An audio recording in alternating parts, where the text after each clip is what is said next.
Sarah Mitchell stared at her reflection in the bathroom mirror, barely recognizing the woman looking back.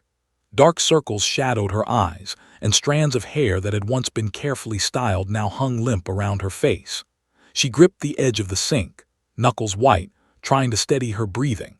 In the next room, her 3-year-old daughter Emma sat motionless on the couch, staring at the blank television screen, just as she had every morning for the past 6 months.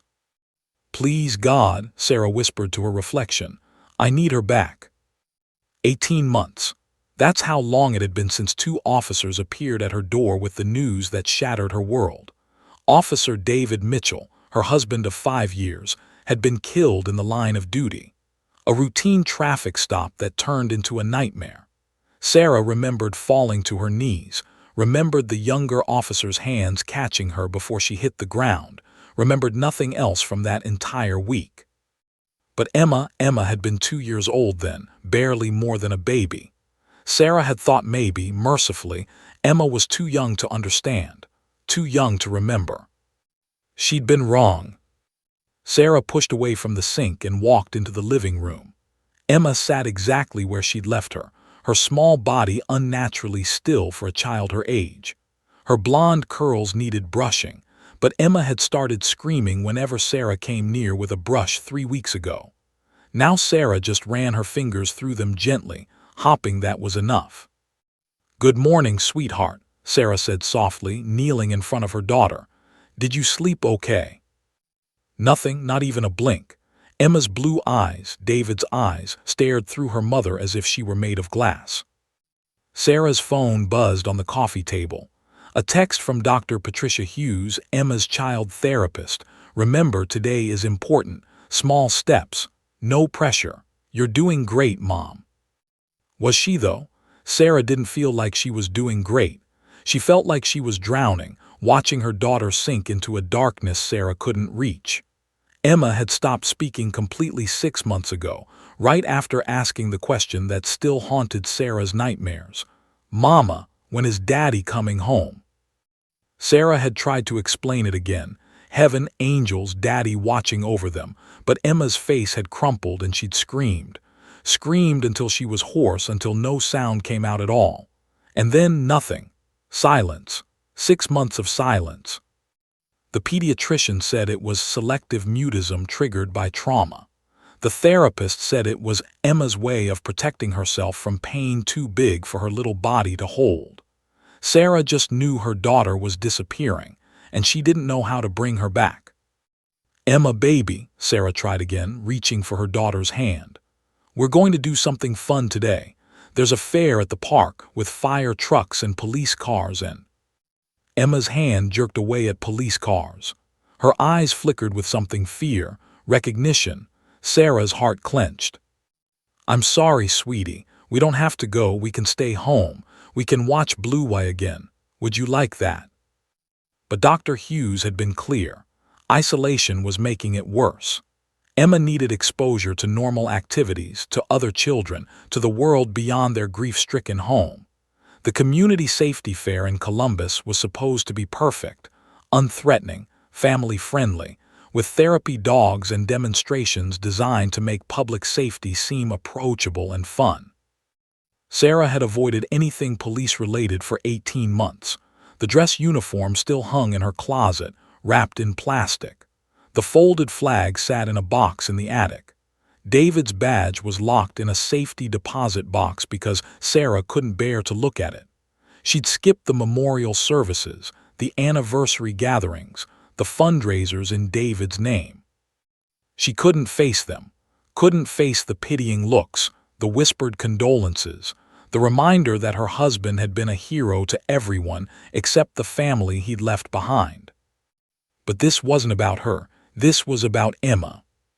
"Okay, sweetheart," Sarah said, making the decision. "We're going to get dressed and go out, just for a little while. I promise if you don't like it, we'll come straight home." An hour later, Sarah was buckling Emma into her car seat, her hands trembling so badly she could barely snap the buckles closed. Emma sat like a rag doll, offering no resistance but no help either. Sarah pressed a kiss to her daughter's forehead, breathing in the scent of baby shampoo and something uniquely Emma, something that still smelled like hope, even when Sarah had none left. As they drove through Columbus, Sarah's hands gripped the steering wheel. They passed the police station where David had worked for 7 years, and Sarah's vision blurred. She blinked hard, refusing to cry. Not now, not in front of Emma. She glanced in the rearview mirror. Emma was staring out the window at the station, her small face pressed against the glass. For just a moment, Sarah thought she saw something flicker in her daughter's expression. A memory, maybe, of the times David had brought them to visit when Emma was just a baby. When life was normal, when Sarah's biggest worry was whether she'd remembered to pack enough diapers. "We're going to be okay," Sarah whispered, though she didn't know if she was trying to convince Emma or herself. "We're going to get through this. We have to." The park came into view, already crowded with families. Balloons bobbed in the September breeze. Children's laughter carried across the parking lot. Sarah's stomach twisted. All these happy families, fathers tossing their kids in the air, mothers pushing strollers, siblings chasing each other across the grass. What was she doing? This was a mistake. Emma wasn't ready. She wasn't ready. But then Sarah looked at Emma again and saw her daughter's eyes tracking a small girl about her age, running past with a pinwheel. Just for a second, Emma's expression changed, a flicker of curiosity, of longing. Sarah turned off the engine. "Okay, baby girl," she said, opening the back door and unbuckling Emma. "Let's try. That's all we can do, just try." Emma's small hand slipped into Sarah's as they walked toward the fair. It was limp, lifeless, but it was there. Sarah held on like it was the only thing keeping her tethered to earth. Neither of them knew that in less than an hour, everything would change. That a chance encounter with a four-legged hero would break through Emma's silence and unlock a connection neither Sarah nor her daughter knew still existed. That the healing they both desperately needed was waiting for them across the crowded fairground, in the eyes of a German shepherd who had never forgotten the little girl he'd once sworn to protect. Sarah just knew she had to keep walking forward, one step at a time, for Emma, always for Emma. The sound of a police siren demonstration echoed across the park, and Emma's grip tightened almost imperceptibly. They kept walking toward the sound. The September sun blazed overhead as Sarah and Emma made their way through the crowded fairground. The smell of popcorn and cotton candy mixed with freshly cut grass, and the air buzzed with excitement. Families clustered around various booths, children trying on oversized firefighter helmets, parents snapping photos with EMTs beside gleaming ambulances, toddlers climbing on a vintage fire truck painted bright red. Sarah felt her chest tighten with each step. Everywhere she looked, she saw fathers. Fathers hoisting kids onto their shoulders. Fathers demonstrating how to properly wear a bicycle helmet. Fathers laughing, present, alive. David should have been here. He would have loved this, would have been in his element, showing Emma all the equipment, explaining everything with that infectious enthusiasm he'd brought to his work.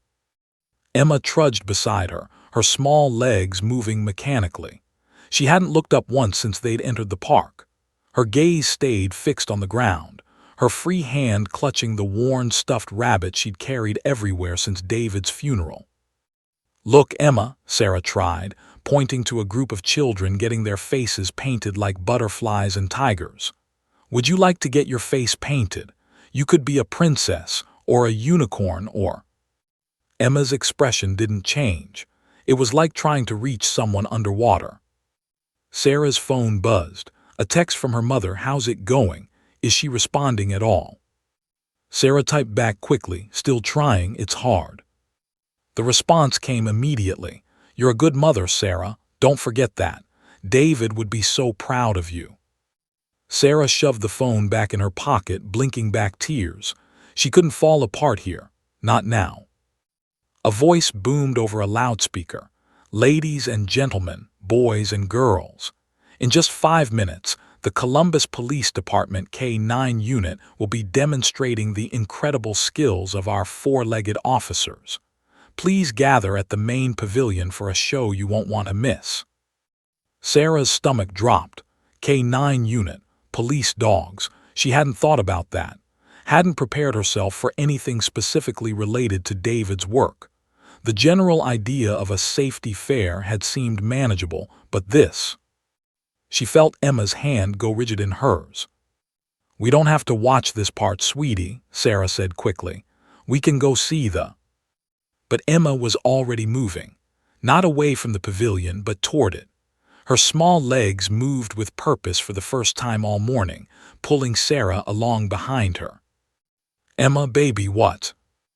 Emma didn't respond, but she kept walking, weaving through the crowd with surprising determination. Sarah had no choice but to follow, her heart pounding. What was happening? Emma hadn't shown initiative in anything for months, and now suddenly she was pulling Sarah through a crowd toward a police demonstration. By the time they reached the pavilion, hundreds of people had already gathered. The crowd formed a semicircle around a roped-off demonstration area.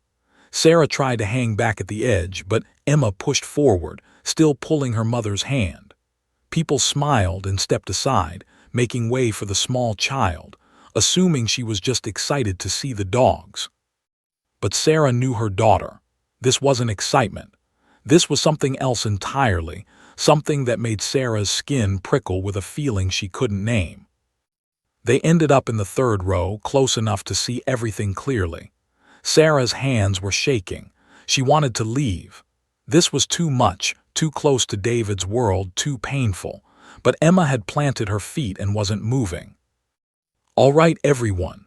A tall officer with kind eyes stepped into the demonstration area. His name tag read Chen. "My name is Officer Marcus Chen, and I'm honored to introduce you to my partner, and one of the finest officers in the Columbus Police Department. Everyone, meet Rex." A collective awe rose from the crowd as a magnificent German shepherd trotted into the ring. He was large and muscular, with a glossy black and tan coat and intelligent amber eyes that scanned the crowd with professional assessment. He moved with the confidence of an athlete, every muscle controlled and purposeful. Sarah's breath caught. She'd seen police dogs before. David had worked with the K-9 unit sometimes, but there was something about this particular dog that made her heart stutter. Something familiar in the way he carried himself, the particular angle of his ears, the white marking on his chest shaped like a lightning bolt. "No, it couldn't be. Rex here is 7 years old," Officer Chen continued, his hand resting affectionately on the dog's head. "He's a certified narcotics detection dog and has been serving the Columbus Police Department for 6 years. He's been my partner for the last 18 months, and I can honestly say he's the bravest, most dedicated officer I've ever worked with." 18 months. The timeline hit Sarah like a physical blow. 18 months ago, when David died. Emma made a sound, the first sound Sarah had heard from her daughter in 6 months. It wasn't a word, just a small inhalation, sharp and sudden. Sarah looked down and saw Emma staring at Rex with an intensity that was almost frightening. Her daughter's eyes, so dull and lifeless for so long, were suddenly bright, focused, alive. "Now, Rex is going to show you some of the incredible things our K-9 officers can do," Chen continued. He gestured to an assistant who'd set up various scenarios around the demonstration area. "First, we're going to demonstrate how Rex can detect hidden substances using only his nose." The demonstration began. Rex worked methodically, responding to Chen's subtle commands. A hand signal here, a barely audible click there. The dog found hidden packages, identified specific scents, demonstrated how he could track a person across the fairground using only a piece of their clothing. The crowd applauded enthusiastically after each successful task. Children squealed with delight. Parents took videos on their phones. But Sarah barely registered any of it. She was watching Emma. Her daughter hadn't moved, hadn't blinked, hadn't taken her eyes off Rex for even a second. Emma's small hand had gone from limp to gripping Sarah's fingers so tightly it almost hurt. "And now," Officer Chen announced, "we're going to demonstrate officer protection." Rex, if he believes his partner is in danger, will respond with appropriate force to neutralize the threat. Don't worry, our volunteer is wearing a protective suit, and Rex knows the difference between training and real danger. A person in a heavily padded suit emerged, playing the role of aggressor. Officer Chen gave a command. Rex transformed instantly from a calm, controlled professional into a blur of speed and power. He took down the suspect in seconds, his jaws clamping on the padded arm with precision. The crowd gasped, then applauded. But then something strange happened. As Chen called Rex back and praised him, the dog's head suddenly turned. His ears perked up. His entire body went rigid in a way that made Officer Chen's smile falter. Rex was staring into the crowd, his gaze fixed and unwavering. He was staring directly at Emma. Sarah felt the world tilt. Rex whined, a low, mournful sound that carried across the suddenly quiet crowd. It was a sound of recognition, of loss, of something Sarah couldn't put into words. Officer Chen looked confused. "Rex, heel," he commanded, but Rex didn't move. He kept staring at Emma, his tail beginning to wag slowly, uncertainly. Then Emma released Sarah's hand. "Emma," Sarah started, but her daughter was already moving. The crowd parted like water as the 3-year-old walked forward with the same trance-like determination she'd shown earlier. People murmured, unsure whether to stop her or let her pass. Officer Chen held up a hand, signaling for people to stay back, his eyes on Rex to ensure the dog remained calm. Emma walked right up to the rope barrier. She was so small she could have ducked under it, but she stopped just short. Rex was pulling against Chen's hold now, whining louder, his entire body trembling. Then Emma raised her small hand and pointed directly at the German Shepherd. The fairground fell silent. Hundreds of people held their breath. Emma's mouth opened, and for the first time in 6 months she spoke. Her voice was clear, carrying across the pavilion with devastating precision. "Daddy's hero."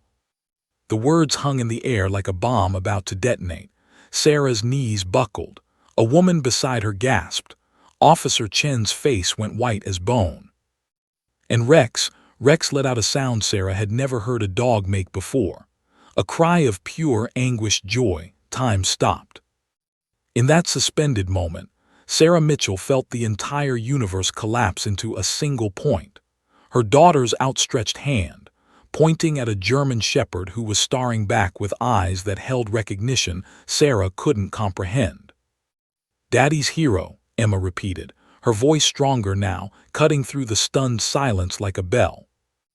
Rex lunged forward with such force that Officer Chen stumbled, the leash burning through his gloved hands.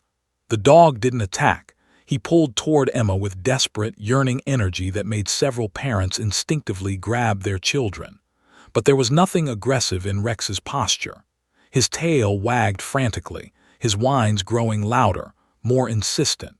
He was trying to reach the little girl with every fiber of his being.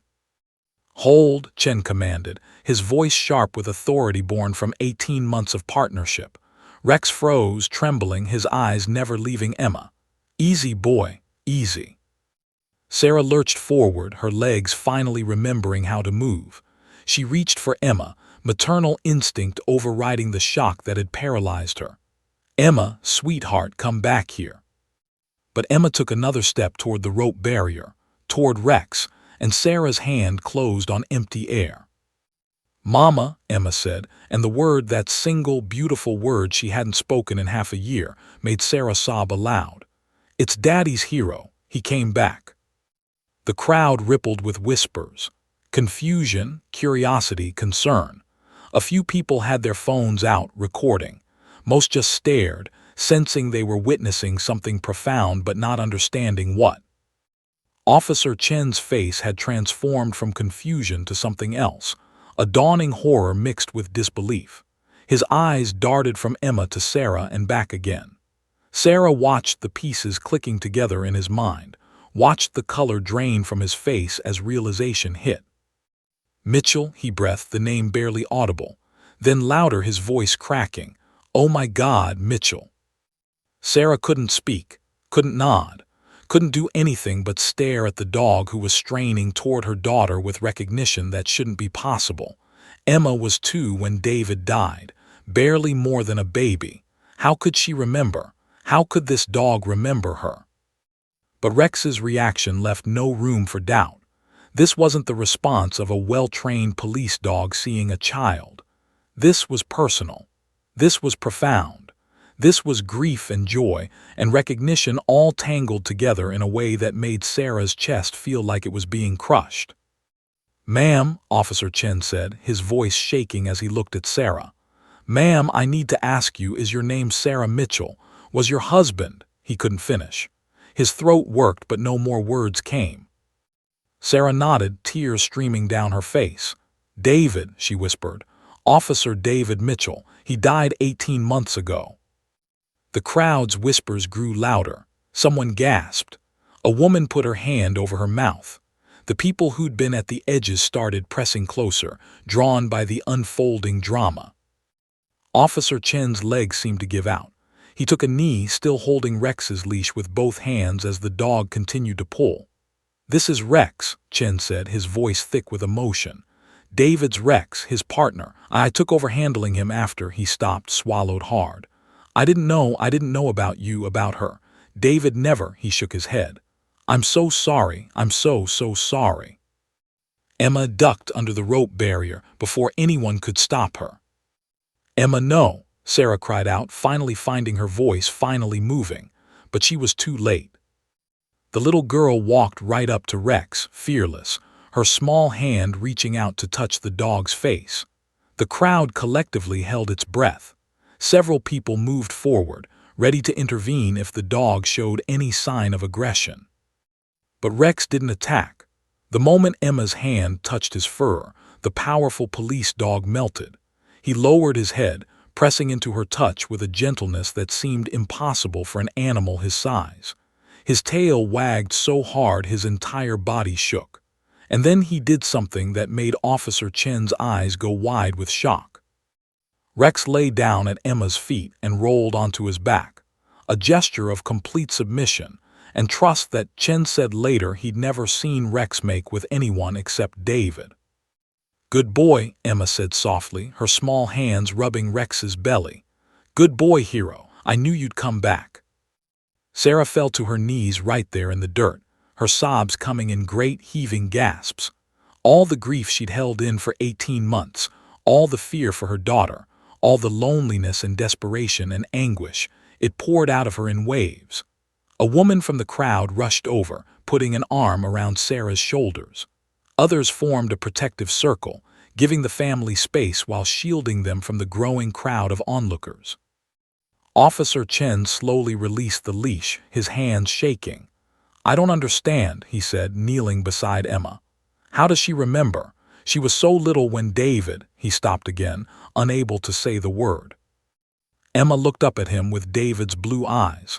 "Daddy brought Hero home," she said simply. "Hero licked my face. Daddy said Hero was brave. He said Hero saves people." Chen's face crumpled. He pulled off his sunglasses, revealing red-rimmed eyes. "Your daddy was brave too," he whispered. "The bravest man I ever knew, and Rex—" His voice broke. "Rex tried to save him. He never left his side, not for a second." Rex rolled back onto his feet and pressed his body against Emma, his head reaching her shoulder. The little girl wrapped her arms around the dog's neck and buried her face in his fur. And Rex, the trained police officer who'd been taught to maintain professional distance, who'd been conditioned to follow commands above all else, simply stood there and let her hold him. Sarah crawled forward on her hands and knees, joining her daughter. The moment her hands touched Rex's fur, the dog turned his head and looked at her, really looked at her. And in those amber eyes, Sarah saw something that made her heart break all over again. She saw David. Not literally, she wasn't that far gone in her grief. But she saw the echo of her husband in the way Rex looked at her, in the protective way he positioned himself between Emma and the crowd, in the gentle purposefulness of his movements. This dog had loved David, had worked alongside him, trusted him, depended on him. And when David died, Rex had lost his partner too. "I'm sorry," Sarah sobbed, her hands running over Rex's head, his ears, his strong shoulders. "I'm so sorry. I didn't know you were out there. I didn't know you remembered us. I should have found you, I should have." Rex licked her face, cutting off her apology. It was a gentle gesture, almost careful, as if the dog understood that this broken woman needed comfort as much as the little girl did. The crowd had grown to several hundred people now, all watching in silence. Some were crying. Others recorded on their phones, already typing captions about the miracle reunion they were witnessing. But most just stood there, bearing witness to something sacred, the moment when three shattered pieces of a broken family found each other again. Officer Chen wiped his eyes with the back of his hand. "He's been waiting," he said quietly. Every morning for the first 6 months, Rex would sit by the station entrance, just sit there waiting. We all knew who he was waiting for. Chen's voice dropped to barely a whisper. "I never thought he'd find you. I never thought." Emma pulled back from Rex and looked at Officer Chen with an expression far too old for her 3 years. "You take care of Hero now?" she asked. Chen nodded, unable to speak. "Thank you," Emma said solemnly. Then she turned to her mother. "Mama, can Hero come home with us, please? Daddy would want us to take care of him." Sarah looked at her daughter who was speaking again, whose eyes were bright and alive for the first time in 6 months, and knew there was only one possible answer. But before she could speak, Officer Chen's radio crackled to life. "Unit 12, do you copy? Chen, we need you back at the station. We have a situation." The radio's static-filled voice cut through the sacred moment like a knife.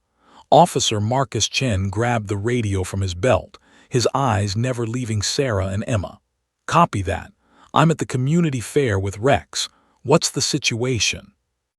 "Code 2. Non-emergency, but Captain needs you in his office ASAP. Something about the Mitchell case." Sarah's head snapped up.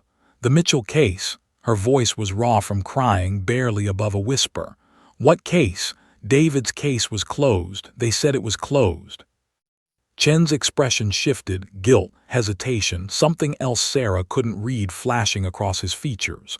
"Ma'am, it's probably nothing. Administrative stuff. You know how it is."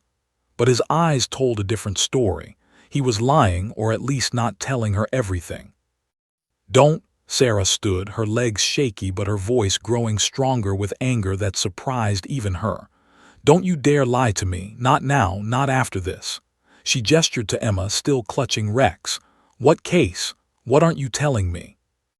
The crowd had grown uncomfortably large, phones pointed in their direction, dozens of conversations buzzing around them. Chen looked around, seeming to realize for the first time how exposed they were, how many people were watching this private moment of grief unfold. "Can we?" He gestured away from the pavilion. "There's an office tent for the officers. Can we talk there, please?" Sarah wanted to refuse, wanted to grab Emma and Rex and run as far from this place as possible. But something in Chen's face, the same grief she saw in her own mirror every morning, made her nod. 5 minutes later, they were in a canvas tent behind the main pavilion. It was cooler inside, quieter. A few folding chairs surrounded a card table littered with clipboards and radio equipment. Emma sat cross-legged on the ground, Rex's head in her lap, the dog's eyes closed in contentment. Sarah had never seen her daughter look so peaceful. "Talk," Sarah demanded, her arms crossed, her back against the tent pole for support. "Now." Chen sat heavily in one of the chairs, pulling off his cap and running his hands through his sweat-dampened hair. "David never talked about his family," he began quietly. "In 4 years of working together, he never mentioned he had a wife, had a daughter." He looked at Emma with something like wonder. "I found out at the funeral. Saw you in the front row, saw you holding her, and I thought maybe you two had separated. That's why he never mentioned you." Sarah's chest tightened. "We didn't separate, we were happy. David loved," her voice broke. "He loved us so much." "Then why?" Chen's question wasn't accusatory, just confused. Why did he never tell anyone? We were partners, Sarah. We trusted each other with our lives, but he never even showed me a picture. The answer came to Sarah in a flash of understanding so clear it made her dizzy. He was protecting us, she whispered. David always said the worst part of the job was worrying that someone he arrested might come after his family. He said the safest thing was to keep us separate, keep us secret. She laughed bitterly. I thought he was being paranoid. We fought about it sometimes. I wanted to go to department events, wanted to be part of his world, but he always said no. Chen's face went pale. The traffic stop, he said softly. The one that killed him, it wasn't random. Sarah's blood turned to ice. What? That's what the captain wants to talk about. We've been investigating for 18 months. The guy David pulled over, his name was Marcus Reeves. Small-time dealer, nothing special. But 3 weeks ago, Reeves got arrested again, started talking to reduce his sentence. Chen's hands clenched into fists. He said someone paid him to kill a cop, paid him to wait on that specific stretch of highway until a specific patrol car came by. The tent spun. Sarah grabbed the tent pole tighter, her knuckles white. You're saying David was murdered, deliberately? We don't have proof yet. Reeves is a junkie with a dozen priors. His testimony alone won't hold up. But we're looking into his financial records, trying to find who paid him. That's what the captain wants to discuss. They've made a breakthrough. Chen looked at Emma, his expression tortured. I thought you knew.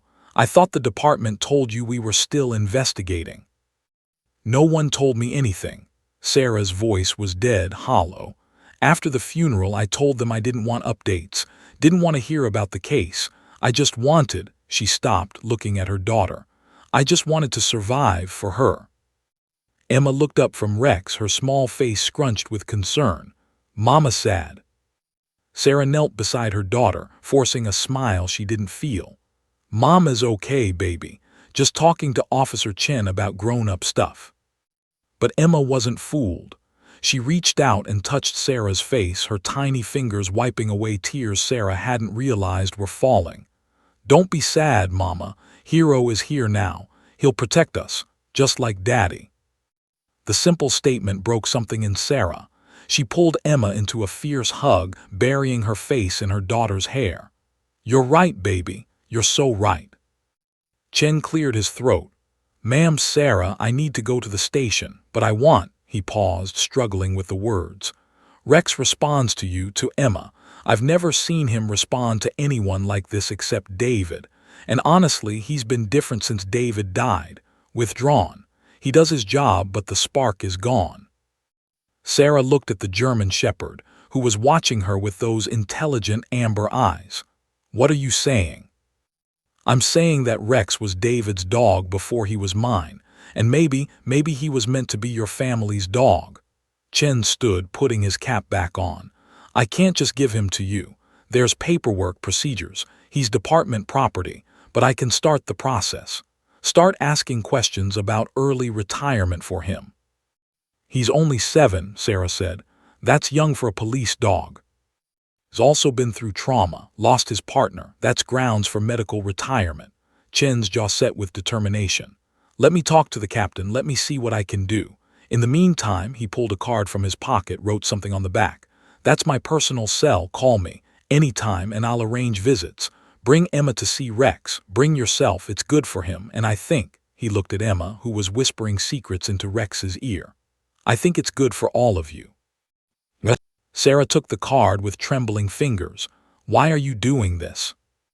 Chen's eyes glistened. Because David Mitchell was the best man I ever knew and because I failed him once. His voice dropped to barely a whisper. I wasn't there that night. I was supposed to be his backup, but I was on another call. By the time I got there, he stopped, composed himself. I can't bring him back, but I can do this. I can help his family. That's what David would have wanted. The radio crackled again. Chen, captain's getting impatient. On my way, Chen looked at Rex. Come boy, time to go. For the first time in 18 months of partnership, Rex didn't obey. He stayed pressed against Emma, his eyes pleading. It's okay, Emma said, her voice clear and strong. Hero has to go to work, but he'll come back, he promised. Sarah's breath caught. Emma, Rex didn't promise. Yes, he did, Mama. Emma looked at her with absolute certainty. Just like Daddy promised he'd always watch over us, and he sent Hero to keep the promise. Chen had to physically clip a lead to Rex's collar to get him to move. Rex whined as Officer Chen led him away, looking back at Emma every few steps. The sound was heartbreaking, a low, mournful cry that echoed through the tent. Emma stood perfectly still, watching him go, her small hand raised in a wave. Sarah wrapped her arms around her daughter's shoulders, feeling Emma's body shake with silent tears. "He'll come back, baby," Sarah whispered, hoping it was true. "I promise." As Chen and Rex disappeared into the crowd, Emma turned and pressed her face against Sarah's stomach. "Mama, I remember now." Sarah's heart stuttered. "Remember what, sweetheart?" "Everything about Daddy and Hero." Emma pulled back, her eyes wide and bright. "It was my birthday, my second birthday. We had cake with butterflies." Sarah's legs went weak. She sank onto one of the folding chairs, pulling Emma onto her lap. "You remember your second birthday?" It seemed impossible. Emma had just turned 2. Most children couldn't retain memories from that age. But Emma nodded vigorously. "Daddy brought Hero home. He wasn't supposed to, but he did. He said it was a special surprise for me." Emma's face scrunched up, concentrating.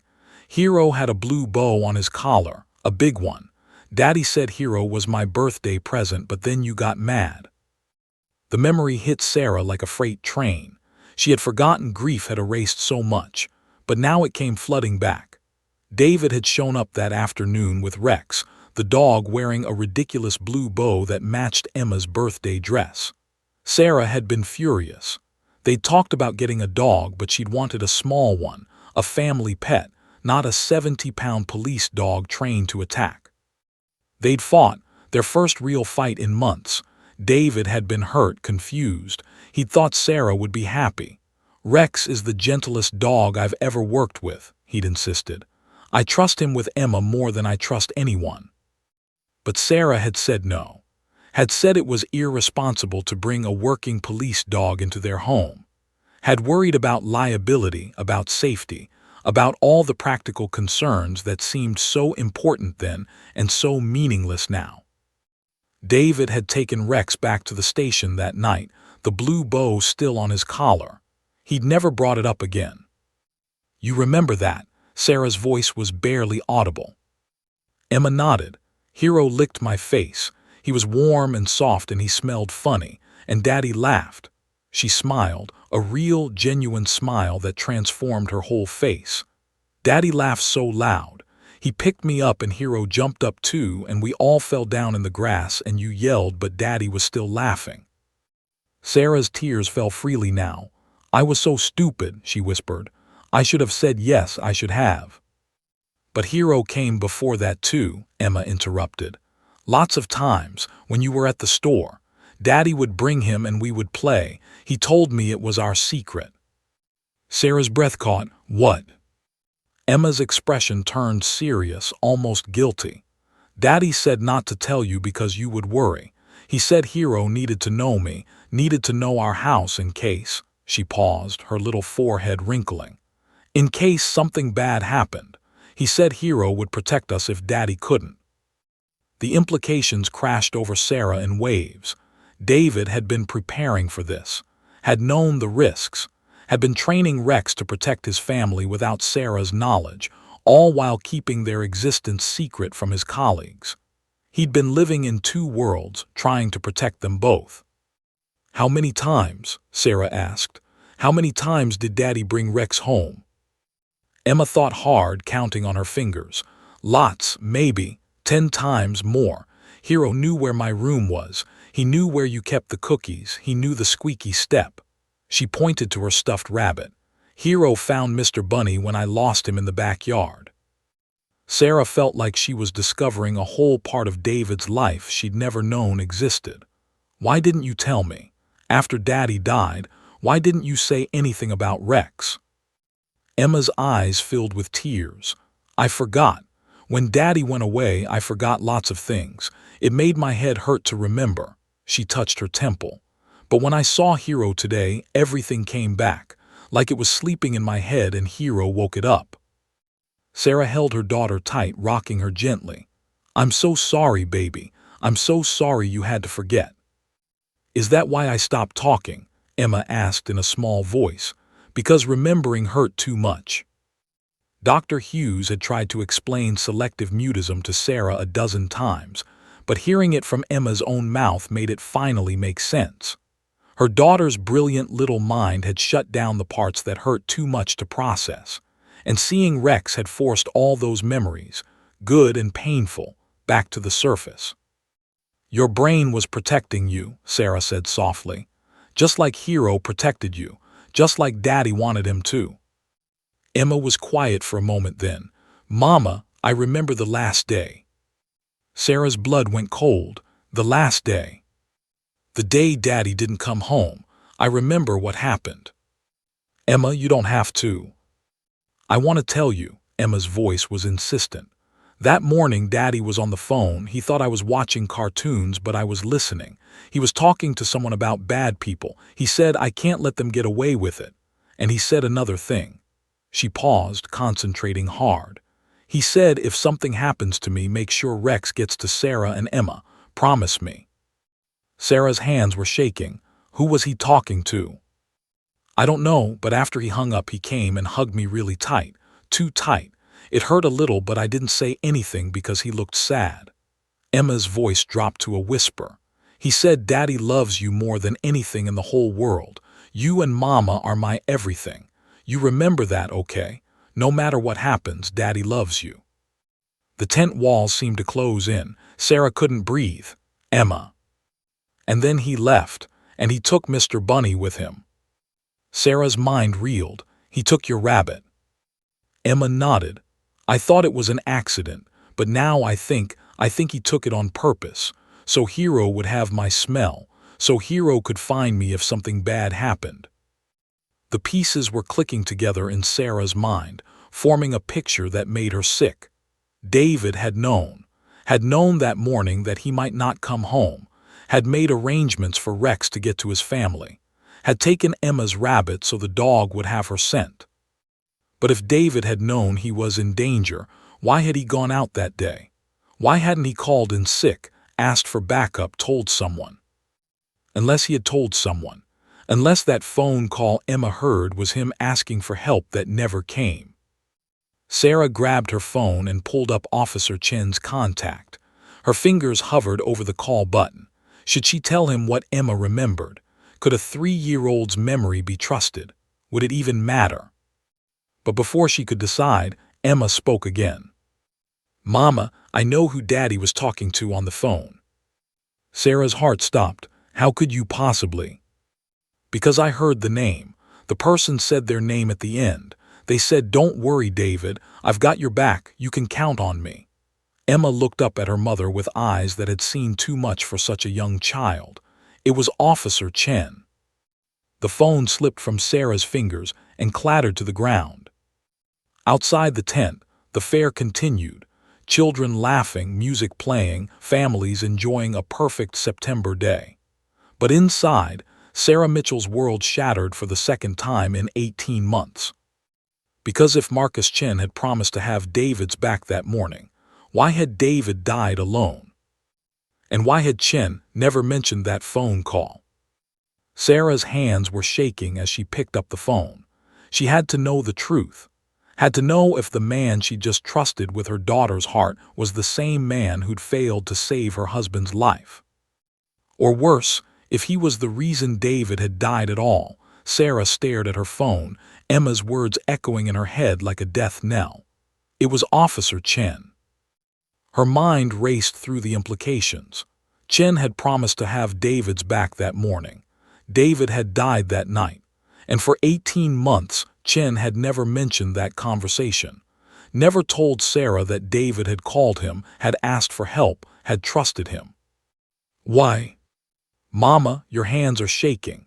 Emma's small voice cut through the chaos in Sarah's mind. Sarah looked down.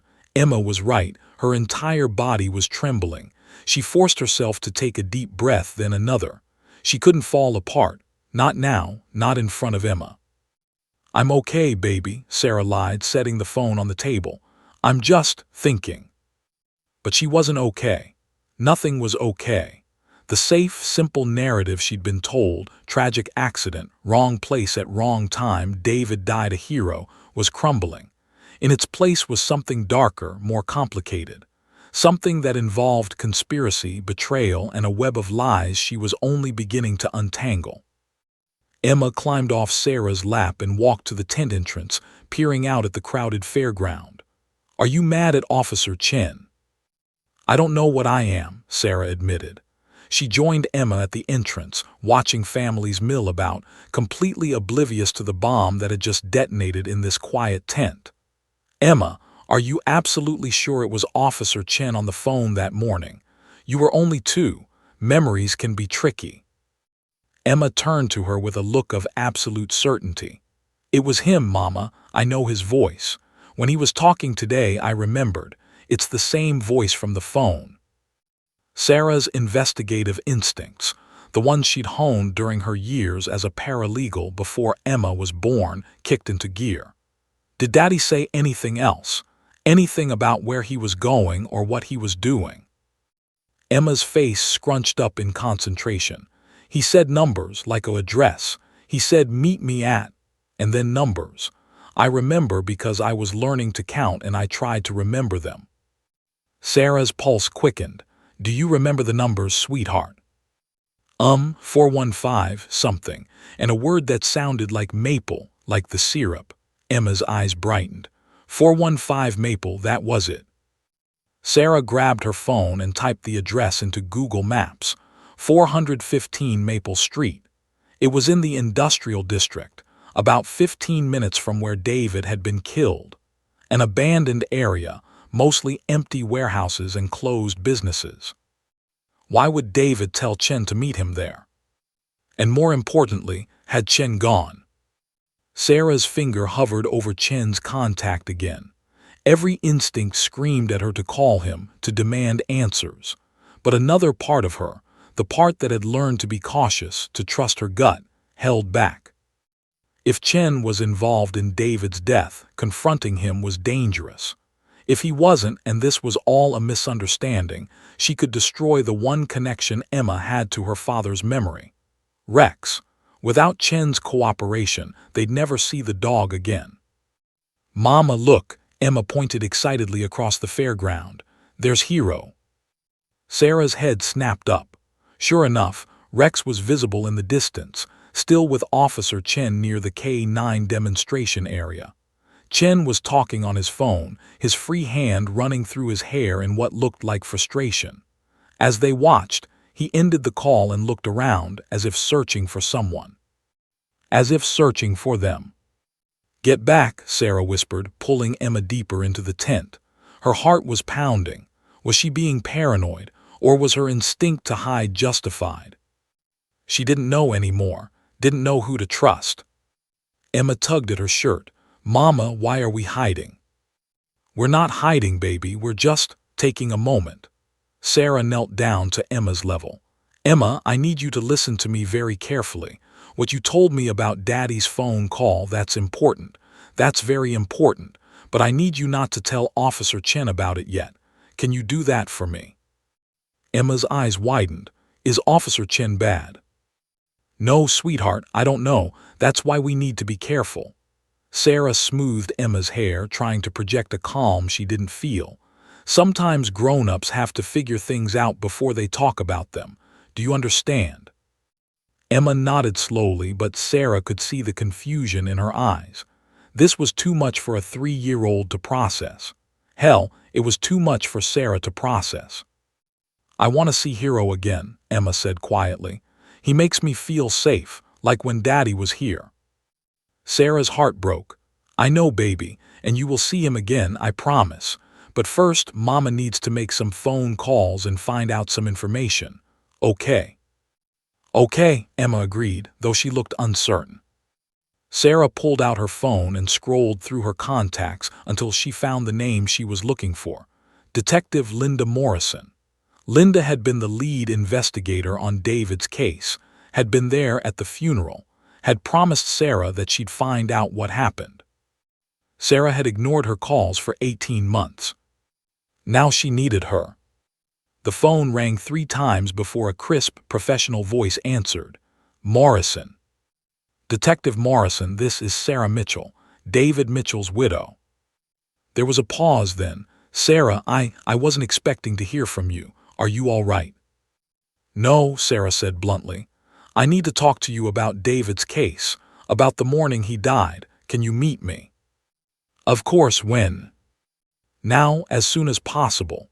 Sarah glanced at Emma, who was drawing patterns in the dirt with her shoe. And detective, I need you to not tell anyone from David's precinct that we're meeting, especially not Officer Marcus Chen. Another pause, longer this time.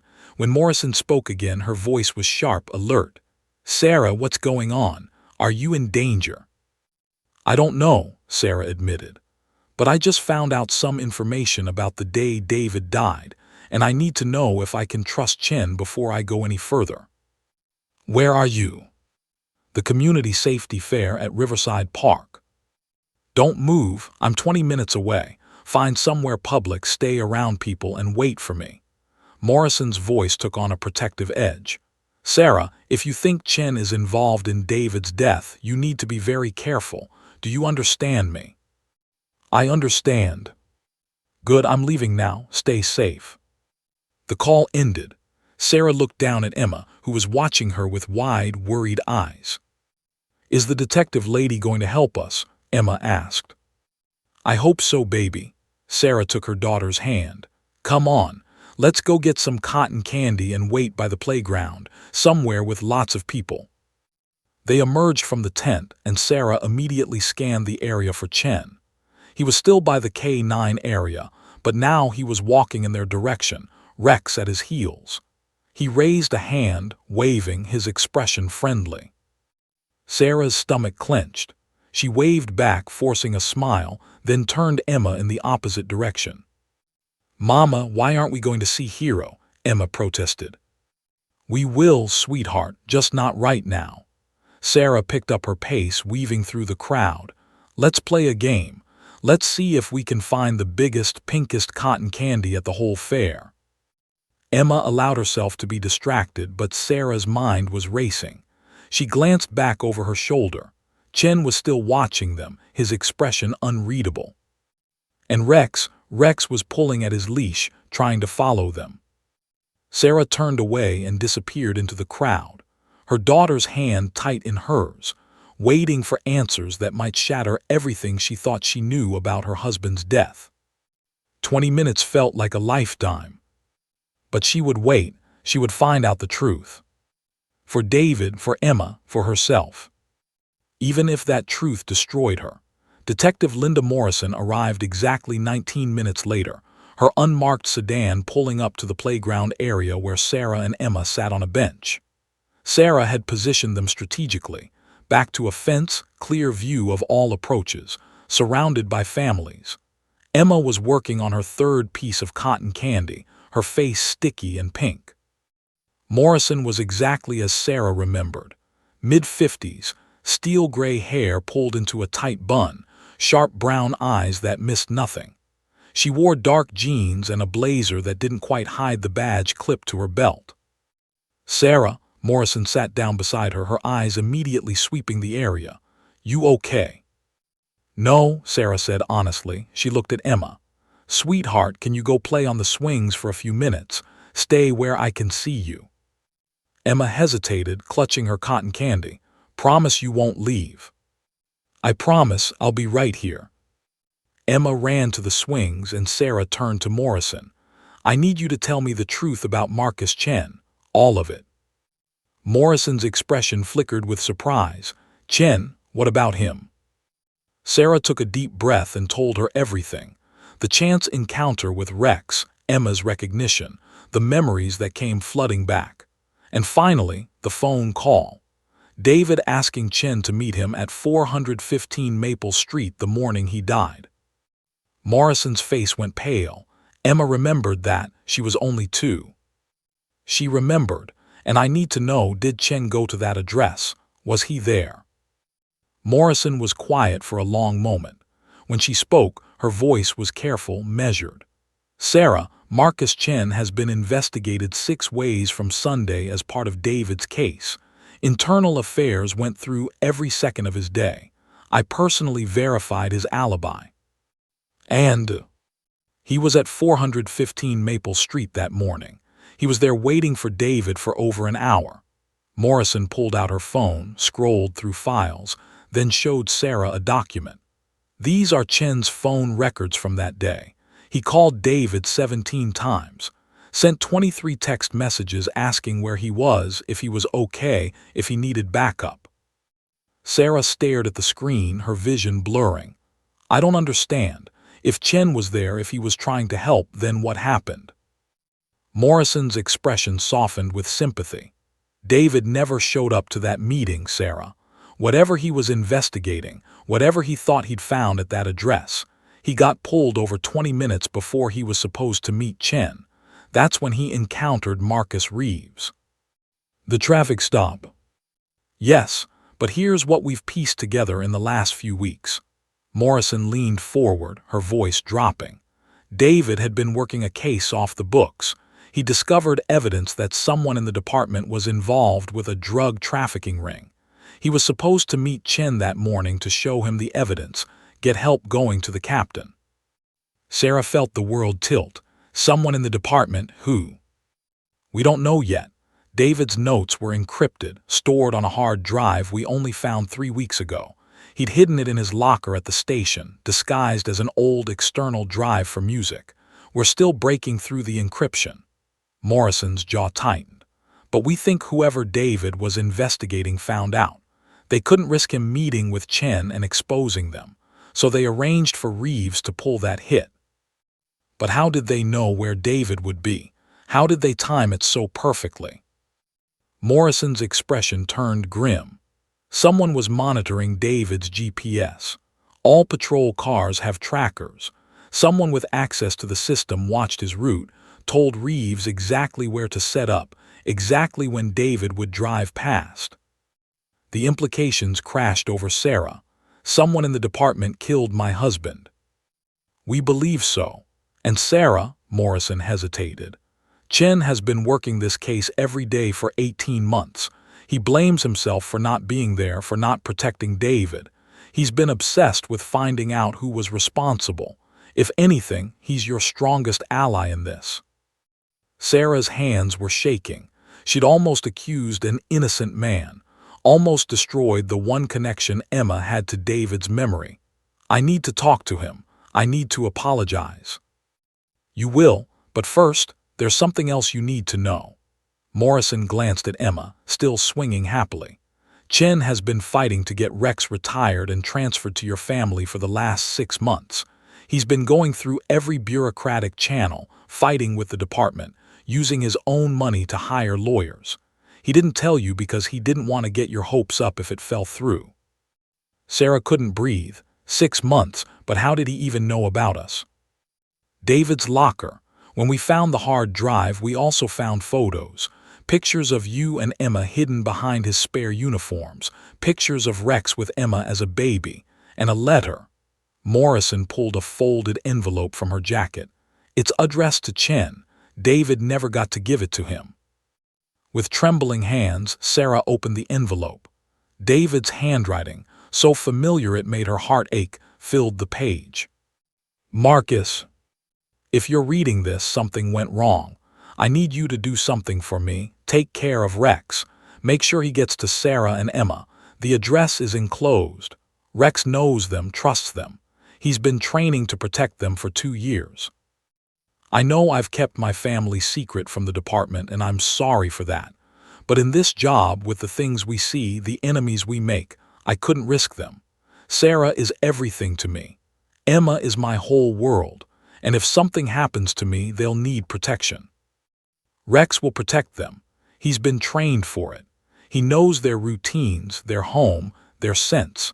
I've been bringing him over for years when Sarah thought he was staying at the station. I trust that dog with my family's life more than I trust anyone.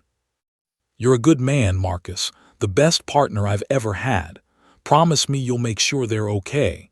Promise me Rex gets to them. Your friend, David. Sarah's tears fell onto the paper, smudging the ink. He knew, she whispered. He knew something might happen and he prepared for it. He loved you, Morrison said gently.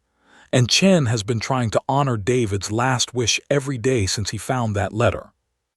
Sarah looked up and saw Officer Chen standing at the edge of the playground, Rex at his side. He wasn't trying to approach, just standing there, watching, waiting. Even from a distance, Sarah could see the grief etched in his face, the weight of 18 months of guilt he'd been carrying. Emma saw him too. She jumped off the swing and ran toward Rex, her arms outstretched. Chen knelt down, letting the dog go, and Rex bounded forward to meet her. Sarah stood, her legs shaky. She walked toward Chen, Morrison following a few steps behind. I'm sorry, Sarah said when she reached him. I thought Emma told me about the phone call and I thought that I let him down. Chen's voice was raw.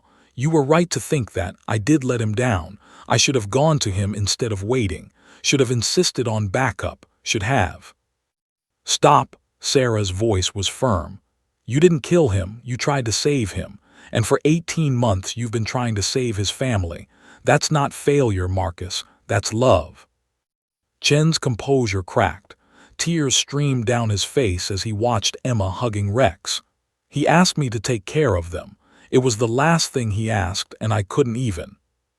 You have, Sarah interrupted. Look at her. My daughter is speaking again because of you, because you brought Rex to this fair, because you've been fighting to give us back the piece of David we didn't even know we'd lost. Emma ran up to them, Rex at her heels. Mama, can we keep Hero now, please? Chen wiped his eyes and pulled an envelope from his pocket. Actually, I got the call from the captain right before Morrison arrived. The retirement came through. As of today, Rex is officially a civilian. He handed the envelope to Sarah. He's yours if you want him. Sarah looked at the paperwork, then at Rex, then at her daughter's hopeful face. Yes, she whispered. Yes, we want him. Emma shrieked with joy and threw herself at Chen, hugging him tight. Thank you, thank you, thank you. Over Emma's head, Chen met Sarah's eyes. David would be so proud of her, of both of you. He'd be proud of you too, Sarah said softly.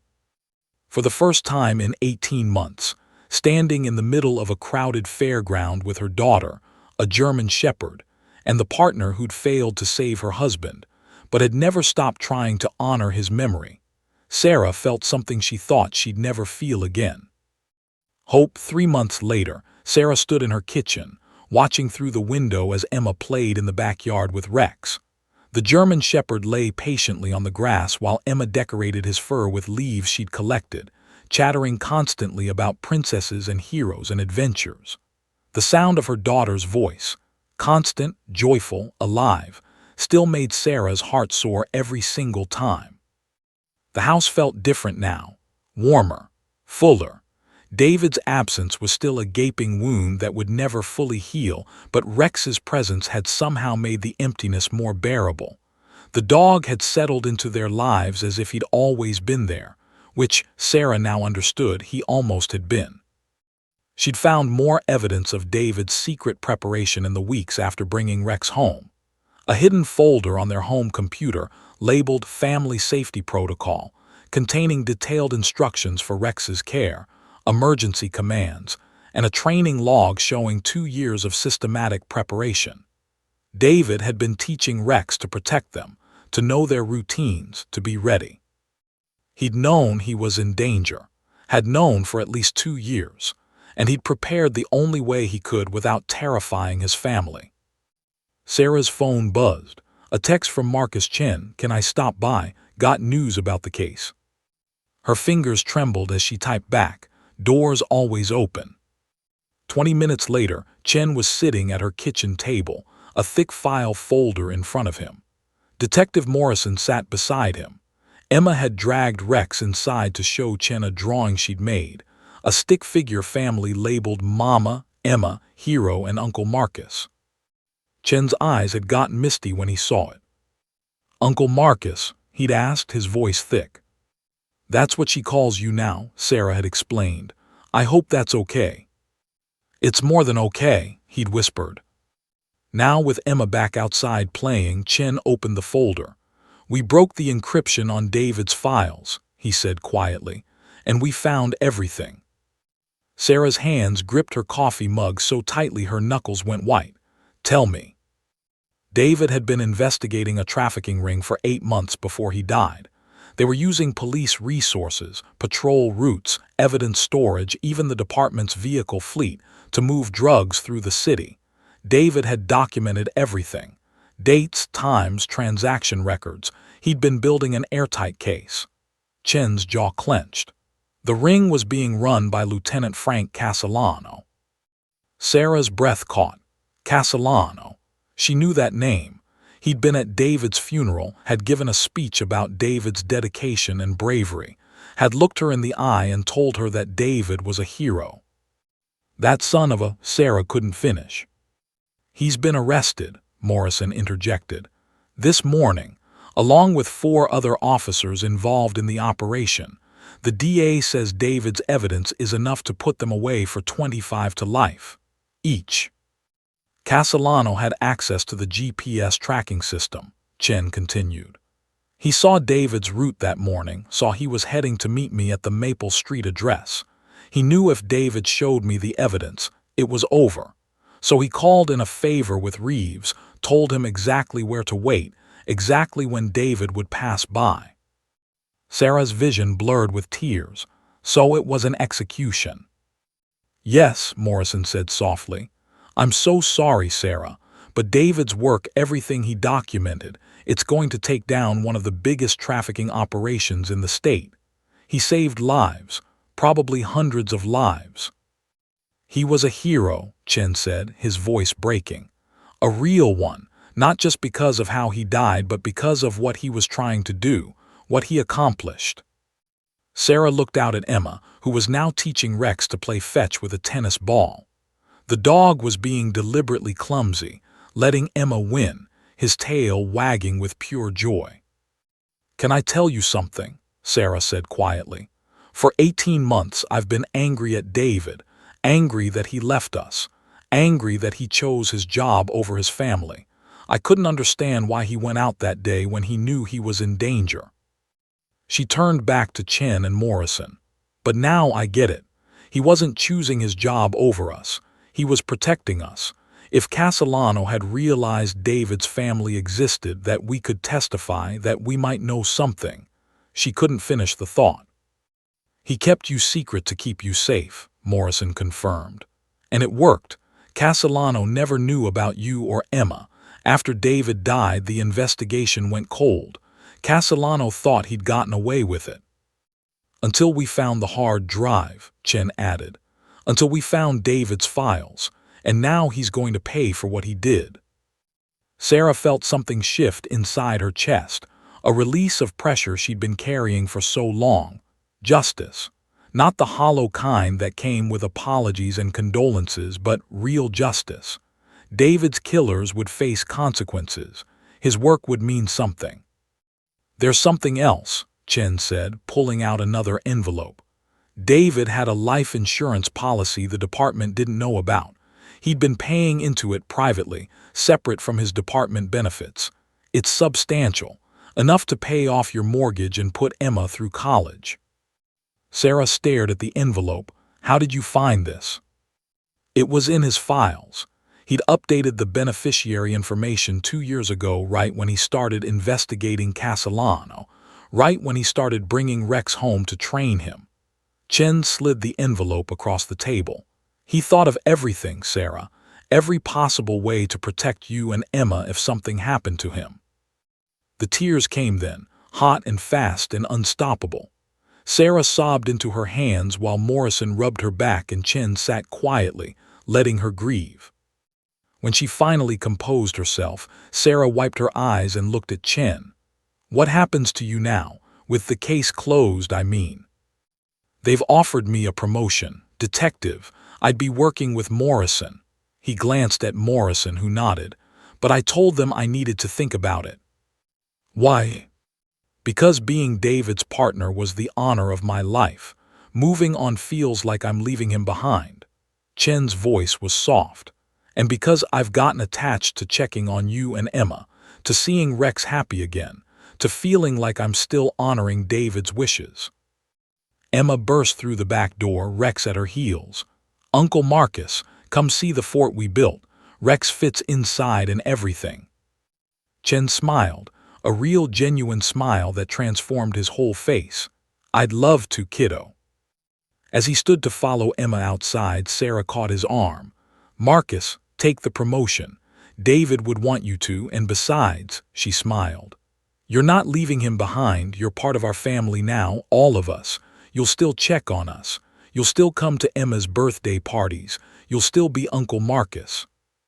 Chen's eyes glistened. You mean that? I mean that. David trusted you with what mattered most to him. That doesn't end just because the case is closed. Morrison stood and gathered her files. I should get going. Let you all have some family time. She paused at the door. Sarah, what David did, documenting everything, protecting you, preparing Rex, it was extraordinary. Most officers talk about protecting their families. David actually did it. After Morrison left, Sarah walked outside and watched Chen and Emma playing with Rex. The dog was barking joyfully, running circles around them, his tail wagging so hard his entire back end wiggled. This was the Rex that David had known, playful, gentle, devoted. Sarah pulled out her phone and took a photo. Then she did something she hadn't been able to do since David's funeral. She opened the memorial page his fellow officers had created, the one she'd been avoiding for 18 months, and she posted the picture. She wrote, David, you gave us the greatest gift, not just protection but healing. Rex brought our little girl back to us. Thank you for never giving up on us even when you knew the cost. We love you, we'll always love you, and we'll make sure your sacrifice meant something.